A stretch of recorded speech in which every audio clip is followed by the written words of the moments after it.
ఓం శ్రీ గణేశాయ నమః. ఓం శ్రీ గురుభ్యో నమః.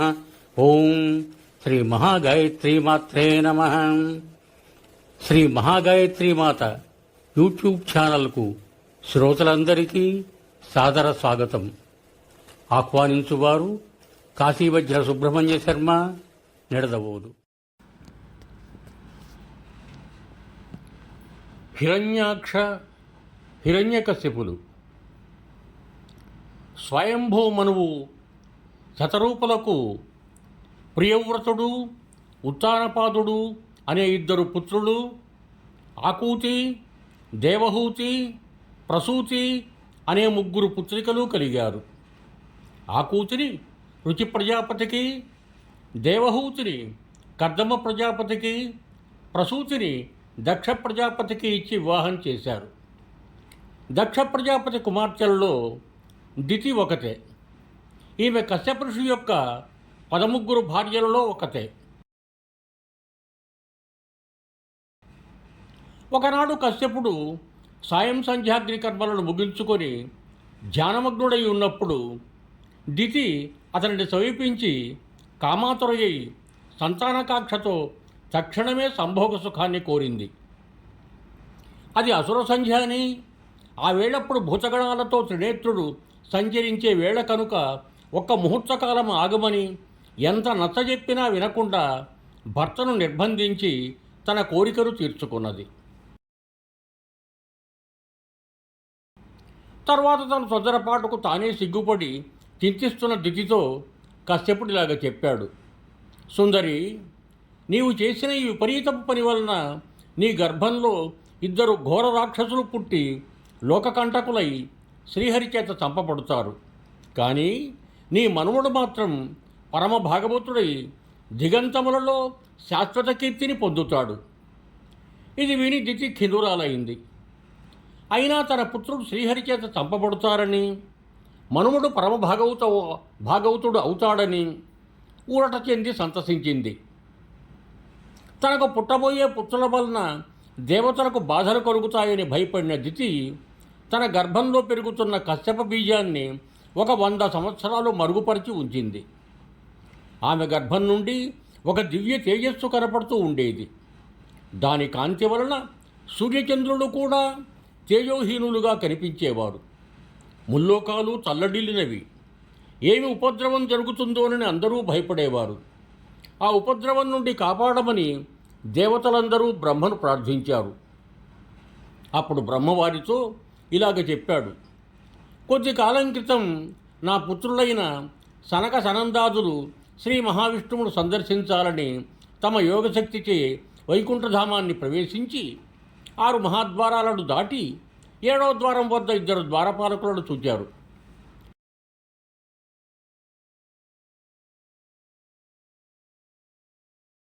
వారు సాధుసత్తములైన ఆ సనకాది మునివరేణ్యులను లోనికి పోనీయకుండా అడ్డగించి పరుషవాక్కులతో అవమానించటం చేత ఆ మహామునులకు కోపం వచ్చింది.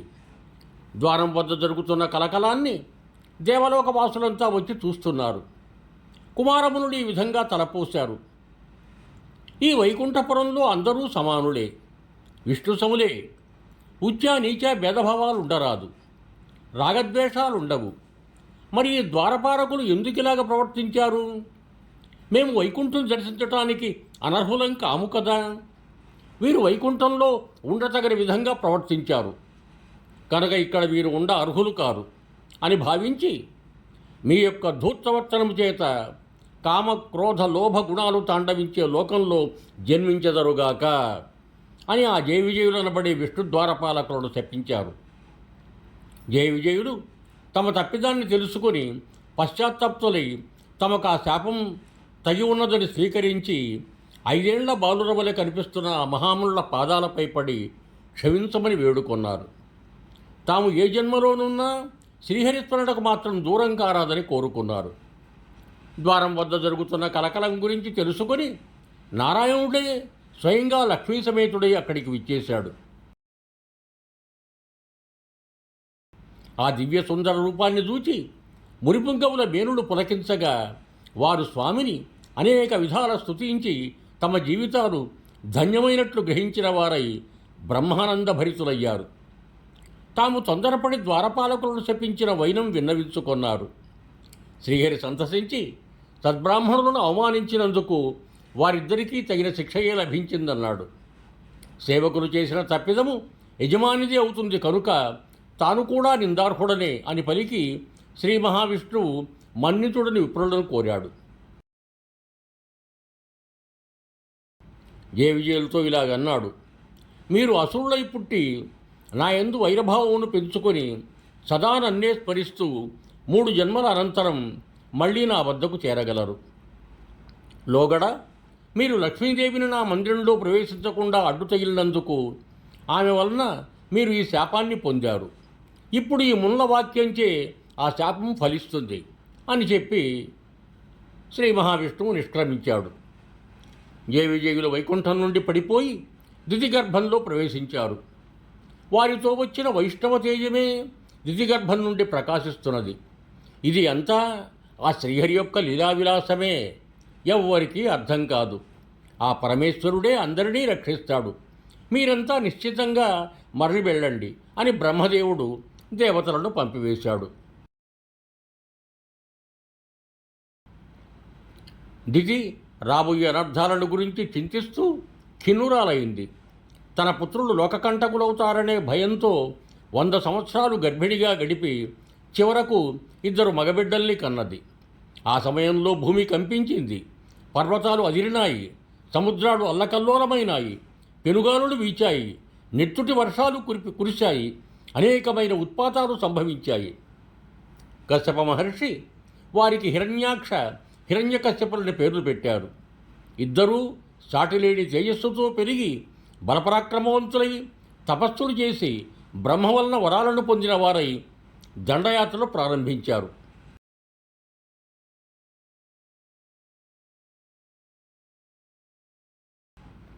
హిరణ్యకశ్యపుడు ముల్లోకాలలోని పాలకులను జయించి తనకు మృత్యుభయం లేదని మదాంధుడై విరాజిల్లుతున్నాడు. హిరణ్యాక్షుడు తనకు ఎదురు నిలిచి పోరగల వీరుడు ఎక్కడున్నాడని వెతుకుతూ భూలోకమంతా గాలించి చూచాడు. అట్టివారు ఎవరూ కనపడకపోవటంచే స్వర్గలోకంలో ప్రవేశించి దేవతలపై దండెత్తటానికి సిద్ధపడేసరికి ఇంద్రుడితో సహా దేవతలంతా స్వర్గలోకాన్ని విడిచి పారిపోయారు. వీరికి పాందాలు అని దేవతలను తిట్టుకుంటూ తనను ఎదురించే వీరుడు దేవలోకంలో కూడా లేడే అని రాసి చెంది గర్వాతిశయంతో ఆ హిరణ్యాక్షుడు సముద్రంలోనైనా ఎవరైనా ఉండరా అనుకుంటూ సముద్రంలో ప్రవేశించాడు. అతని తేజస్సును చూచి భరించలేని వరుణుని సేనలు సాగరం అడుక్కు పారిపోయాయి.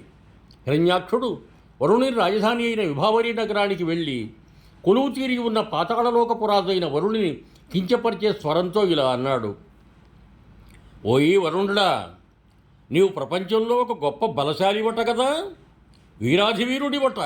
ఏది ఇలా వచ్చి నన్ను ఎదుర్కో చూద్దాం.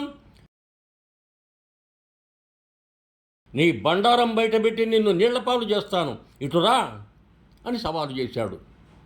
వరుణుడు పరిస్థితిని గ్రహించిన వాడై ఆగ్రహాన్ని దిగమింగి ఇలా బదులు చెప్పాడు: ఓ దానవవీరుడా, ఎవరితోనూ యుద్ధం చెయ్యరాదనే ఒక నియమంతో ఉన్నాను నేను. నిన్ను ఓడించగల ఏకైక వీరుడు వైకుంఠంలో ఉంటాడు.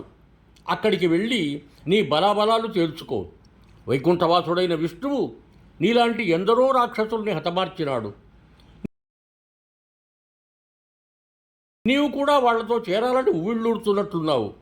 ఆ శ్రీహరి అందరి కోర్కెలను తీర్చే దయామయుడు. నీ కోర్కెను కూడా తీర్చగలడులే. నువ్వు అక్కడికి వెళ్ళు అని దైత్యుని పంపించి వేశాడు. మహాబలపదాంధుడై కథన కండూచితో విష్ణువును వెతుక్కుంటూ వైకుంఠపురం వైపు వెళుతున్న దానవీరులకు దారిలో నారదముని కనిపించి శ్రీహరి ప్రస్తుతం యజ్ఞవరాహ రూపంలో రసాతల నుండి భూమిని ఉద్ధరించడానికి వెళ్ళి ఉన్నాడని, అక్కడనే ఆయన్ను కలుసుకోరవచ్చునని చెప్పాడు. రాక్షసుడు ఉగ్రరూపంతో పట్టరాని ఆగ్రహంతో పర్వతంలా నడుచుకుంటూ సముద్రంలోనికి ప్రవేశించి పాతాళలోకం చేరాడు. అక్కడ భూమండలాన్ని తన కొమ్ములతో ఎత్తడానికి సిద్ధంగా ఉన్న ఆ వరాహమూర్తిని చూచి, ఈ పందిగా దేవతల యొక్క మహావిష్ణువు అని వెటకారంగా అరిచాడు. శ్రీహరి తన వీక్షణ మాత్రం చేత ఆ దానవుని దేహకాంతినంతా హరించి వేశాడు. భూమి మీద సంచరించే ఈ పంది సముద్ర గర్భంలో ఈ విధంగా వీరవిహారం ఎలాగ చేయగలుగుతుంది అని రాక్షసుడు ఆశ్చర్యపోయాడు.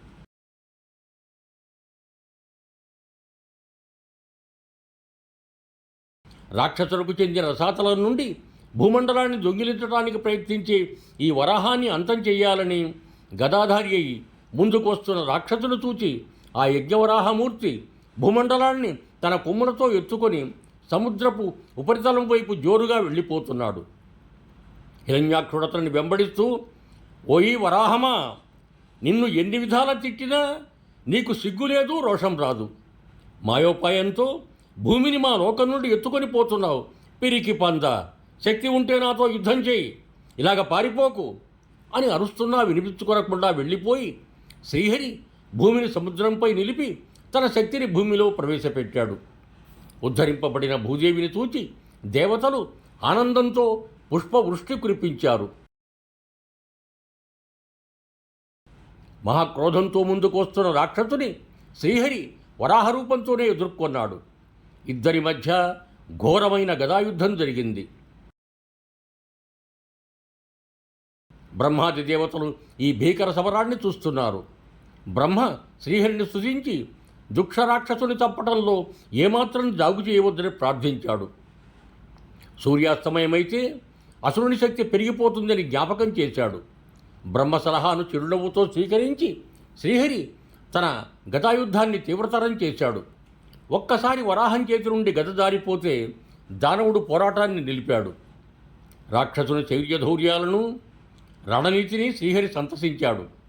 బ్రహ్మ చేసిన హెచ్చరికను గుర్తు చేసుకుని సుదర్శన చక్రాన్ని రప్పించుకున్నాడు.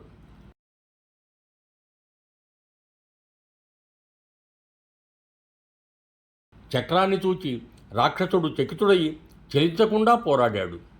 తన ఆయుధాలన్నీ ఎందుకు పనికిరాకుండా పోవటాన్ని గుర్తించాడు. ఇక ముష్టి యుద్ధానికి దిగాడు. రాక్షసమాయలను ప్రయోగించాడు. తన బలమంతా ప్రయోగించి వరాహం యొక్క వక్షస్థలాన్ని నొక్క ఆరంభించగా వరాహం వారిని ఒక్క చెంపపెట్టుతో కూల్చివేసింది. సుదర్శన చక్రం రాక్షసమాయలను ఆయుధాలను ఖండించి వేసింది. వరాహం కొట్టిన చెంపదెబ్బతో నేలకూలిన రాక్షసుడు హిరణ్యాక్షుడు విలవిలా కొట్టుకుంటూ వరాహ రూపంలోనున్న శ్రీహరి యొక్క కరుణాపూరితములైన కన్నులనే చూస్తూ ప్రాణాలు విడిచాడు. దేవతలు హర్షధ్వానాలు చేసి పరమేశ్వరుని స్తుతించారు. అవతార కార్యం ముగియగానే ఆదివరాహమూర్తి అందరినీ ఆశీర్వదించి అంతర్ధానమయ్యాడు. శుభం భూయాత్. సర్వే జనా సుఖినో భవంతు. ధన్యవాదములు. మీకు నా ఈ వీడియో నచ్చినట్టయితే దయచేసి ఒక లైక్ కొట్టి నా ఛానల్ను సబ్స్క్రైబ్ చేసి నన్ను ప్రోత్సహించ ప్రార్థన.